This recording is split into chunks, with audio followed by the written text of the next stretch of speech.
పూజ చేస్తున్నాము అంటే చాలా వరకు భయం ఒకటి మొదలైంది ప్రభుజీ అందరిలో. ఏం చేస్తే ఏం తప్పు అవుతుందో, దానివల్ల మాకేమన్నా మళ్ళీ అపచారం జరుగుతుందో, ఇట్లాంటి భయాలు ఎక్కువైపోయినాయి అదే ప్రభుజీ. కదా, ఎందుకంటే మనం దేవుడితో బిజినెస్ చేయాలి అని ప్రయత్నిస్తున్నాం కాబట్టి. బిజినెస్ ట్రాన్సాక్షన్స్లో ఏదైనా తప్పు రాసాం అనుకోండి అయిపోయానంటే. బిజినెస్ ట్రాన్సాక్షన్స్లో ఏదైనా తప్పు చేసాం అనుకోండి, ఎందుకంటే వీడు ఏం ఆలోచిస్తున్నాడు, ఇప్పుడు నేను ఇది ఇలా చేస్తే దేవుడు నాకు అది అలా ఇవ్వాలి, అయ్యా నువ్వు నాకు ₹1,00,00,000 ఇస్తే నేను నీకు 10 కొబ్బరికాయలు కొడతాను. ఏంటి దేవుడు మీకు ₹1,00,00,000 ఇస్తే మీరు 10 కొబ్బరికాయలు కొడతారా దేవుడికి? ఎంత పెద్ద దానం ఇస్తున్నాడు చూడండి దేవుడికి. అసలు ఇలా తయారైపోయాం కదండి. మనకి ఏం అవసరం లేదు, ప్రేమ మనకు అవసరం లేదు భగవంతుడి పట్ల. దేవుడా నువ్వు నాకు ఇది ఇవ్వు, నాకు ఆరోగ్యాన్ని ఇవ్వు, నాకు బట్టలు ఇవ్వు, నాకు డబ్బులు ఇవ్వు, నాకు కార్లు ఇవ్వు, నాకు ఇల్లులు ఇవ్వు, నాకు పిల్లలు ఇవ్వు, నాకు పెళ్లి చెయ్యి. మనం తిరుప్పావై ప్రవచనాలు చెప్తూ ఉంటే ఒక మంచి భార్య కోసం తిరుప్పావై వ్రతం చేయొచ్చా, మంచి భర్త కోసం తిరుప్పావై వ్రతం చేయొచ్చా? ప్రతిదీ కూడా మనం మన కోరికలు తీర్చుకోవడానికి భగవంతుని వాడుకుంటున్నాం. ఆయన ఏటీఎం మషిన్ లాగా కార్డు పెట్టామా, డబ్బులు తీసుకున్నా, దాని తర్వాత వదిలేసాం అంతే. కాబట్టి భగవంతుడు అంటే మనకి సేవ చేయడానికి వచ్చినవాడు కాదండి. భగవంతుడు అంటే మనం ఆయన సేవ చేయాలి, ఆయనను మనం ఆశ్రయించాలి, ఆయనను మనం సేవించాలి. ఇప్పుడు మీకు ఒక విషయం చెప్తానండి. ఒక చిన్న పిల్లవాడు ఉన్నాడు, తల్లి ఇలా ఎత్తుకుంది. మేము చిన్నప్పుడు చూస్తాం, మేము కూడా చేసే ఉంటాం. అప్పుడప్పుడు అమ్మ జుట్టు పట్టుకొని ఇలా పీకుతారు చూసారా, పిల్లలు ఇలా పట్టుకొని ఇలా పీకేస్తుంటే అమ్మ అంటుంది ఓ ఇలా ఇలా తీసేసి ఓ మా కన్నా మా బంగారు కొండ అని అంటుంది. అంతేగాని నా జుట్టు పీకినందుకు లాగా ఒకటి పీకి పెడుతుందా పిల్లవాడిని? లేదు ప్రభుజీ. ఎందుకంటారండి? పిల్లల్ని గారాబం చేస్తుంటారు ముద్దుగా, అంటే తెలిసి తెలియని వయసు కదా, ప్రేమ. పాపం వాడికి ఏం తెలుసండి జుట్టు పీకితే నొప్పేస్తుంది మా అమ్మకి అని. కానీ తల్లికి ఆ పిల్లవాడి పైన ప్రేమ అంటే ఏమనిపించదు. అవును, అంతేనా? కొన్నిసార్లు పిల్లలు చూసారా మూత్రం పోసేస్తూ ఉంటారు, ఆ తాతగారు ఎత్తుకున్నప్పుడు అమ్మమ్మ ఎత్తుకున్నప్పుడు ఏమని అంటారా అండి, తీసి పిల్లవాడిని ఇలా పడేస్తారా పాట అని? ఇంకా హ్యాపీగా ఫీల్ అవుతారు. ఎంత ఒకళ్ళని చూసానమాట మేము, ఓ మా పిల్లవాడు మా మనవాడు మూత్రం పోసాడే అని ఎగిలిపోతున్నాడు ఆయన. ఎందుకు? ప్రేమ ఉంది కాబట్టి భగవంతుడు ప్రేమైకమూర్తి. అందుకే కృష్ణుడి గురించి ఏమన్నాం మనం? ప్రేమ స్వరూపం.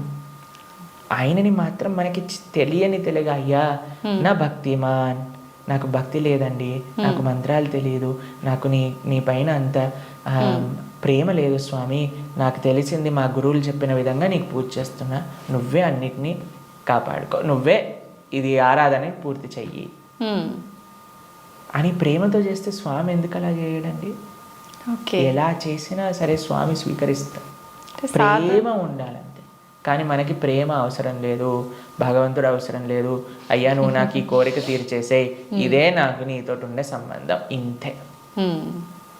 కాబట్టి ఆధ్యాత్మికవేత్తలు కూడా చేసే అన్నిటికంటే పెద్ద పొరపాటు ఏంటంటే భగవంతుణ్ణి కేవలం భౌతిక కోరికల కోసం ఆశ్రయించాలి అని చెప్పటం అన్నిటికంటే పెద్ద అపరాధం.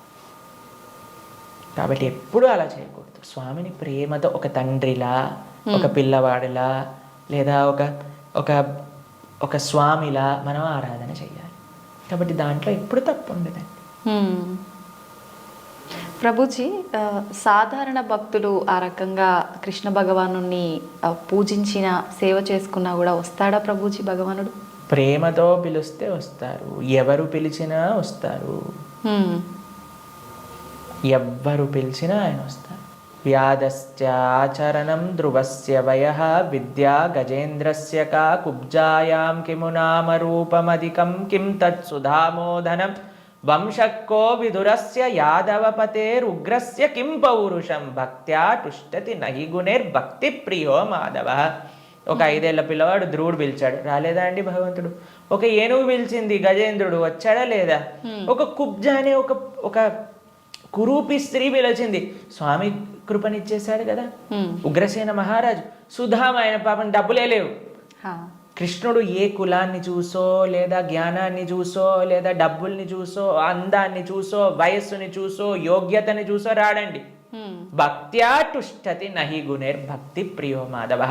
కృష్ణుడున్నాడు, స్వామి పలుకుతాడు అనే నమ్మకంతో ఎవరైతే పిలుస్తారో, ఇప్పుడు ఎవరైనా ఆ శ్రీ భగవంతుడి యొక్క విగ్రహాన్ని చూసి ఇది బొమ్మ అనుకుంటే బొమ్మలానే ఉంటాడండి. ఇది మట్టితో చేశారా అంటే మట్టే ఉంటాడు. స్వామి ఉన్నాడు అని నమ్మితే ఎక్కడైనా భగవంతుడు ఉంటాడు. ఎవరైనా చెప్పారనుకోండి, అరే ఈ మట్టి విగ్రహంలో భగవంతుడు రావటం అపరాధం అని అంటే వాడికి భగవత్ తత్వం గురించే తెలియదు. హ్మ్. మీకు ప్రేమ ఉందనుకోండి, ఎక్కడ పిలిచినా ఒక వ్యక్తి వస్తారు. అవునా కదా చెప్ప. అవును ప్రభుజీ. మేము ఒక ప్రోగ్రామ్కి వెళ్ళామండి. హ్మ్. అయితే వాళ్ళు అన్నారు, ప్రభుజీ మా ఈ చిన్న ప్రోగ్రామ్కి వస్తారని మేము అనుకోలేదు ప్రభుజీ, కానీ పిలవంగానే మీరు వచ్చారు. ఒక చిన్న వ్యక్తినండి, ఒక ఇన్సిగ్నిఫికెంట్ పర్సెంట్ లైక్ మీ ఒక దగ్గరికి వెళ్తే వాళ్ళు ఎంత ఆనందపడ్డారు. అరే మా ప్రదేశానికి కూడా వస్తారా, మా ఇంటికి వస్తారా ప్రభుజీ అని ఆనందపడ్డారు. అదే ప్రేమతో పిలిస్తే భగవంతుడు రాడు ఈ వస్తువులోకి అని చెప్తే అసలు భగవంతుడు ప్రేమ ఉన్నట్టేనా? అసలు ఆయనకు భగవంతుడి గురించి తెలిసినట్టేనా? లేదు. కాబట్టి ఎవరైతే విగ్రహాలను దూషిస్తారో most unfortunate and most ignorant people in the entire creation. మా స్వామికి మనం అంటే ప్రేమ, మనందరం అంటే ప్రేమ, కాబట్టి మనం ఎక్కడికి పిలిచినా ఆయన వస్తారు. కాబట్టి ఆ ప్రేమ ఎవరు పిలుస్తారు అని కాదండి, ఎవ్వరు పిలిచినా సరే ప్రేమతో నమ్మకంతో కృష్ణుడు ఉన్నాడు. ద్రౌపదీదేవి పిలిచినప్పుడు రాలేదా అండి? ఏమైనా చూసుకున్నాడు ఆయన? యోగ్యతలు ఏం చూసుకోలేదే. ఎవ్వరు పిలిచినా ఆయన వస్తారు అన్నమాట. ఆయన రెడీగా ఉంటారు, ఆయన ఇలా ఉంటాడు, రెడీ టు జంప్ అన్నట్టుగా. ఎవరు పిలుస్తారు, ఎవరి దగ్గరికి వెళ్ళాలి అని. కానీ మనం ఏం చేస్తామండి, మన సంరక్షణ మనం చూస్తాం. అయ్యా నేను ఎలా నన్ను కాపాడుకోవాలి అని చూసుకుంటాం. కాబట్టి ఆయన హ్యాపీగా అక్కడ ఉంటారు. అయ్యా నాదేం బాధ్యత కాదు స్వామి, నీదే తండ్రి అని మనం చేతులు ఎత్తేసాం అనుకోండి, ఆయన మనల్ని కాపాడు. ఓకే ప్రభుజీ, కృష్ణ భగవానుని అవతార పరిసమాప్తి ఎలా జరిగింది ప్రభుజీ? భగవంతుడి యొక్క మీరు అడిగినట్టుగా కరెక్ట్ విషయం అడిగారు. అవతార పరిసమాప్తి ఇలా చెప్పాలి కృష్ణుడిని సంబోధించినప్పుడు, లేదా రాముడిని, ఏ భగవంతుడి యొక్క అవతారమైనా సరే. భగవంతుడికి పుట్టుక ఉండదండి. జన్మ కర్మచమే దివ్యం. భగవంతుడు ఏం చెప్పారు? ఆయనది దివ్యమైన జన్మ. దాన్ని మనం అవతారము అని అంటాం. ఇప్పుడు మీరు ఎప్పుడైనా చెప్తారా, రోజు ప్రొద్దున పూట సూర్యుడు పుడతాడు, సాయంత్రం పూట చనిపోతాడు అని అంటారా? లేదు. ఏమంటాం మనం? సూర్యుడు ఉదయించాడు, అస్తమించాడు, అంతేనా? అవును ప్రభుజీ. భగవంతుడు కూడా ఉదయిస్తాడు, భగవంతుడు కూడా అస్తమిస్తాడు. సూర్యుడు అస్తమిస్తాడు అంటే పోయినట్టేనా? ఇంకా ఆయన నీకు కనిపించట్లేదు, కానీ ఇంకెక్కడ ఉన్నట్టే కదా. అవును. ఇప్పుడు మనకి ఇండియాలో సూర్యాస్తమయం అయిపోయింది అని అంటే ఇంకో దేశంలో సూర్యోదయం అవుతున్నట్టు కదా. కాబట్టి భగవంతుడు ఎప్పుడూ ఎల్లప్పుడూ కూడా ఆయనకి మరణము అనేది ఉండదు, జన్మ అనేది ఉండదు. ఆయన మన పైన కృపతో అవతారాన్ని స్వీకరిస్తారనమాట. ఓకే, మీకు ఒక విషయం చెప్తాను. కొంతమందికి మెమరీ లాస్ పేషెంట్స్ ఉంటారు. మెమరీ లాస్ పేషెంట్స్ దగ్గరికి ఏం చేస్తారంటే అండి, వాళ్ళకి ఇంతకు ముందు ఉండే మెమరీస్ని చూపిస్తారనమాట. వాళ్ళ పిల్లల్ని, లేదా వాళ్ళు చిన్నప్పుడు తీసిన ఫొటోస్ని, వాళ్ళు ఉన్న ఊర్లని, అవన్నీ ఇలా చూపిస్తూ ఉంటారనమాట. చూపిస్తూ ఉంటే కొన్నిసార్లు ఏదో ఒకటి వాళ్ళ బ్రెయిన్కి ఇలా క్లిక్ అయ్యి అప్పుడు వాళ్ళు గుర్తుపట్టడం ప్రారంభిస్తారనమాట. వాళ్ళు ఎక్స్టర్నల్ కాన్షియస్నెస్లోకి వస్తారు. భగవంతుడి యొక్క అవతారం ఎందుకోసము అని అంటే, మనందరం ఈ సంసార సాగరంలో పడి కొట్టుకుపోతున్నాము. ఏదో మనం కూడా మెమరీ లాస్ అయిపోయినట్టు ఇదే నా వాళ్ళు, ఇదే నా ప్రపంచం, ఇదే నా ఇల్లు అని తిరుగుతున్నారు. వీడి నిజమైన స్వరూపాన్ని చూపించాలి అని స్వామి అవతరించి, స్వామి యొక్క లీలల ద్వారా, రామాయణ భాగవతాదుల ద్వారా, అయ్యా ఇది నువ్వు ఈ ప్రదేశానికి చెందినవాడివి అని మనకు చూపిస్తారు. అప్పుడు ఓ నేనైతే ఈ మనుష్యుని కాదా, ఓ అయితే ఇది నేను ఈ కులానికి చెందినవాడిని కాదా, ఈ ప్రాంతానికి చెందినవాడిని, నేను కృష్ణుడి దాసున్నా, నేను ఉండాల్సింది ఆ భగవంతుడి యొక్క లోకంలో కదా అని మనం కూడా మర్చిపోయిన వాళ్ళకి కొద్దిగా బుద్ధిని ఇవ్వడానికి స్వామి అవతార స్వీకారం చేస్తారనమాట. మనందరం పడిపోయి ఈ సముద్రంలో పడిపోవడం అంటే ఏంటండి? మునిగిపోవటం. అవును. కానీ సముద్రంలో మునిగేవాడిని కాపాడాలి అని అంటే ఎక్కడో ఆకాశం నుంచి కాపాడలేం కదండి, ఆయన కూడా సముద్రంలోకి రావాలి కదా. అలా భగవంతుడు కూడా ఈ ప్రపంచంలో దిగి మనల్ని పట్టుకొని బయటికి తీసుకురావడానికి ఆయన యొక్క అవతారాన్ని స్వీకరిస్తారు. ఆ ప్రయోజనం అయిపోయినట్టు ఏంటి ప్రయోజనం భగవంతుడు అవతరించడానికి? భగవద్గీతలో కృష్ణుడు చెప్పారు, యదా యదా హి ధర్మస్య గ్లానిర్భవతి భారత. అయ్యా ఎక్కడైతే ధర్మం నశిస్తుందో అక్కడక్కడ నేను అవతరిస్తా. పవిత్రానాయ సాధూనాం వినాశాయ చతుష్కృతాం ధర్మ సంస్థాపనార్థాయ సంభవామి యుగే యుగే. అయ్యా ఎక్కడైతే భక్తుల్ని కాపాడాలో, ఎక్కడైతే అధర్మాన్ని నాశనం చేయాలో ధర్మాన్ని స్థాపన చేయాలో అక్కడ నేను అవతరిస్తాను అని. కాబట్టి అప్పుడప్పుడు భగవంతుడు వివిధ రూపాలలో అవతరిస్తారు. అవతారం అయిపోయింది అంటే ఆ ప్రయోజనం అయిపోయింది అన్నప్పుడు అవతార పరిసమాప్తి చేస్తారనమాట. కాబట్టి చాలామంది కృష్ణుడు చనిపోయాడు, కృష్ణుడు పుట్టాడు. కృష్ణుడు పుట్టలేదండి, కృష్ణుడు చనిపోలేదు. కృష్ణుడు అవతరించారు, కృష్ణుడు అవతార పరిసమాప్తి చేశారు. మనం పుట్టంగానే ఊ అని ఏడుస్తూ ఉంటారు. ఏడవకపోయినా సరే, ఎవరైనా ఏడవకపోతే ఏం చేస్తారంటే డాక్టర్ వచ్చి రెండు వేస్తాడనమాట, ఏడవాలి మనం. కానీ కృష్ణుడు పుట్టినప్పుడు తెలుసా అండి, నవ్వుతూ పుట్టాడు. అమ్మ నాన్న ఆశ్చర్యపోయాడు. జలధరుదేహు నాజాను చతుర్బాహు సరసీరు జాక్షు విశాలాక్షు జారు గదా శంఖ చక్ర పద్మ విలాసు కంఠ కౌస్తుభమణి కాంతిబాను కమనీయ కటిసూత్ర కంకణ కేయూర శ్రీవత్సలాంఛనాంచిత విహారు సురకుండల ప్రభాయుత కుంటల లాటు వైఢూర్య మణి గణవరి కిరీటు బాలు పూర్ణేందు రుచిజాలు సుగుణాల బాలు భక్తలోక పాలు కృపావిశాలు జూచి తిలకించి పొలకించి ఒబ్బి చెలరేగ వసుదేవుడు ఉత్సహింపే అని అంటారనమాట భాగవతంలో. అంత ఆనందపడిపోయేవారు కృష్ణుని చూశాక. వసుదేవుడు పుట్టంగానే శంఖచక్ర గదా పద్మములు పట్టుకొని వసుదేవుడు అంతా ఆనందపడ్డారనమాట కృష్ణుడు అవతరించినప్పుడు. ఎప్పుడైనా మీరు చూసారండి పిల్లవాడు పుట్టినప్పుడు నాన్న అమ్మ బాగున్నారా మీరు అని అడగటం? కానీ కృష్ణుడు పుట్టంగానే వాళ్ళ చరిత్రలు మొత్తం కూడా చెప్తారు, వసుదేవుడిది ఇంకా దేవకీ దేవిది. దాంతోపాటు ఎంత ఆనందంగా అంటే చతుర్భుజ రూపంలో ఎవరైనా పిల్లలు చూసారా శంఖచక్రం పట్టుకొని రావటం? లేదు. కాబట్టి మనందరం ఏడుస్తూ పుట్టాం కాబట్టి మనది జన్మ. కానీ కృష్ణుడు నవ్వుతూ ఆయన యొక్క స్వరూపంతో అవతరించి తల్లిదండ్రుల్ని ఉద్ధరింపజేయడానికి స్వీకరించిన అవతారము అని అంటారు. కాబట్టి భగవంతుడికి ఎలా అయితే పుట్టుక లేదో అలానే మరణము కూడా లేదు.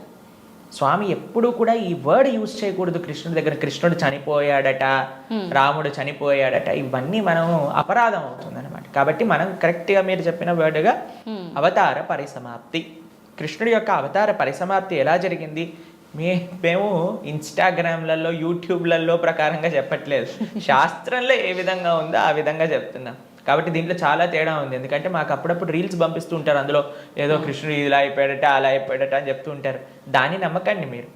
మీరు శాస్త్రాన్ని అధ్యయనం చేసిన వాళ్ళు ఏం చెప్తున్నారు, అలానే ఇప్పుడు ప్రతి ఒక్కరు కూడా కృష్ణుడి గురించి మాట్లాడడానికి రెడీ అయిపోయారు. ప్రతి ఒక్కళ్ళు కూడా ధర్మం గురించి మాట్లాడడానికి రెడీ అయిపోయారు. ప్రతి ఒక్కళ్ళు కూడా సాధువుల్ని ప్రశ్నించడానికి రెడీ అయిపోయారు. కానీ సాధన ఏమీ లేదు, శాస్త్ర అధ్యయనం ఏమీ లేదు, సేవ ఏమీ లేదు. ప్రతి ఒక్కరికి మైక్ వచ్చింది కదా, కెమెరా ఉంది కదా అని మాట్లాడుతున్నారు అనమాట. కానీ అది కాదండి కరెక్ట్ విధానం.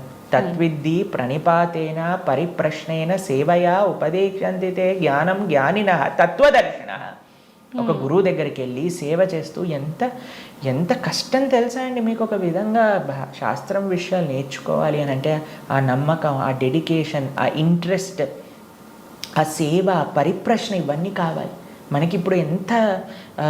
ఇప్పుడు ఒక విషయం మనకి టీవీ మాధ్యమంగానో మన ఇంటర్నెట్ మాధ్యమంగానో అన్ని సులభము అయ్యాయి. ఆ సులభం అవ్వటంలో రెండు ఉన్నాయి. ఎవరైనా మాట్లాడింది మనం నమ్మేస్తాం. అలా కాదు. మనం ఎప్పుడు మేము ఒకటే విషయం చెప్తాం, ఎవరైతే సాధువులు చక్కటి పరంపరాగతంగా జ్ఞానాన్ని నేర్చుకున్నారో, ఎవరైతే శాస్త్ర అధ్యయనం చేశారో అటువంటి వాళ్ళ దగ్గర నుంచి మనం వినాలి. ఎవరైతే గురువుల్ని ఆశ్రయించి గురువుల దగ్గర నుంచి విన్న వాళ్ళు ఉన్నారు, ఎవరైతే జీవితంలో సొంతంగా దాన్ని సాధన రూపంగా వాళ్ళు చేస్తున్నారో అటువంటి వాళ్ళ దగ్గర నుంచి వినాలి.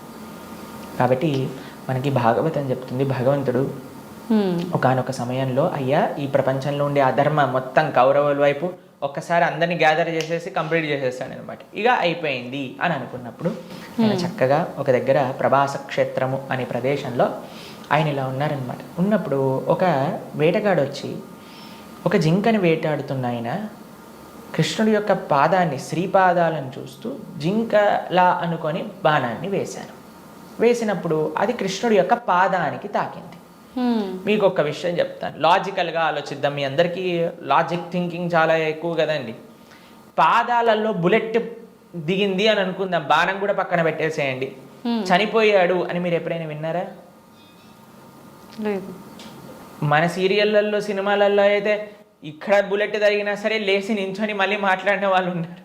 కాబట్టి పాదాలలో బాణం తలిగితే ఎలా కృష్ణుడిని అవతార సమాప్తి చేశారు, శరీరాన్ని చాలించేశారు అని ఎలా చెప్తాను చెప్పండి? కాబట్టి అదొక లీల. ఎందుకండి కృష్ణుడు ఇలా లీల చేశారు? ఎందుకంటే ఆయన చనిపోయాడు అని చెప్పడానికి కొంతమందికి వీలు చూపించాలి కదా. కృష్ణుడు అండి ఈజ్ నాట్.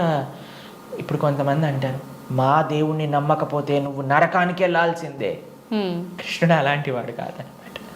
కాబట్టి అయ్యా నువ్వు నన్ను నమ్ముకో, నేను నీకు కావాల్సినంత శ్రద్ధ విశ్వాసం భక్తిని ఇస్తాను. నువ్వు నన్ను నమ్మకు, నీకు కావాల్సినన్ని రీజన్స్ ఇస్తాను నన్ను నమ్మకపోవడానికి. కాబట్టి అటువంటి వాళ్ళకు ఒక రీజన్ ఇవ్వడానికి అనమాట. భక్తులకి భగవంతుడు అంటే ఎంత అపరిమితమైన ప్రేమ ఉంటుంది అని అంటే, స్వామి యొక్క అవతార పరిసమాప్తి గురించి ఎందుకంటే స్వామి యొక్క ఈ ప్రపంచంలో ఇలా ఉన్న, స్వామి అక్కడ ఉన్న భక్తులకు ఒకటే. అప్పుడు జరా అనేవాడికి ఏం చెప్పారు, అయ్యా తప్పైపోయింది స్వామి, నీ శ్రీపాదానికి నేను బాణం వేసా అంటే, ఏం కంగారు పడకు, నువ్వు వైకుంఠానికి వెళ్ళిపో అంటే ఆయన ప్రదక్షిణ చేసి ఆయన వైకుంఠానికి వెళ్ళిపోతాడు బాణం వేసినోడు. కానీ బాణం తలిగిన వాడేమో చనిపోయాడు, శరీరాన్ని విడిచిపెట్టేశారు. ఒకళ్ళు చెప్తున్నారు కృష్ణుడు నరకంలో ఉన్నాడట. ఏంటండి, బాణం వేసిన వాడిని వైకుంఠానికి పంపించి ఈయనెందుకు నరకానికి వెళ్తారు చెప్పండి. కాబట్టి భాగవతం ఏం చెప్తుంది అని అంటే, ఆయన కృష్ణుడు అలానే నవ్వుతూ, అందరూ దేవతలందరూ కూడా వాళ్ళ వాళ్ళ వాహనాలలో ఆకాశాన్ని మొత్తంలో కూర్చొని, అయ్యా మా కోసం నువ్వు అవతరించావు, ఇంతమంది దుష్టుల్ని సంహరించావు అని పుష్పవృష్టి కురిపిస్తుండగా స్వశరీరంతో, అలాని శరీరం వదిలేసి కృష్ణుడు ఆత్మ వెళ్ళిపోయింది. కృష్ణుడికి ఆత్మ మనలాగా శరీరం వేరు వేరు కాదు, ఆయన సచ్చిదానంద స్వరూపం. మొత్తం ఆయనకి ఆత్మ వేరు, శరీరం వేరు, హార్ట్ వేరు అలా ఉండదండి. స్వామి ఒకటే ఒక అద్భుతమైన స్వరూపం అనమాట. ఆ స్వశరీరంతో ఆయన యొక్క నిత్యధామానికి వెళ్ళిపోయారు. శ్రీవైకుంఠం గోలోకానికి ఆయన చేరుకున్నారనమాట. కాబట్టి ఆయన అవతరిస్తారు, అవతార పరిసమాప్తి చేస్తారు. Appears and disappears.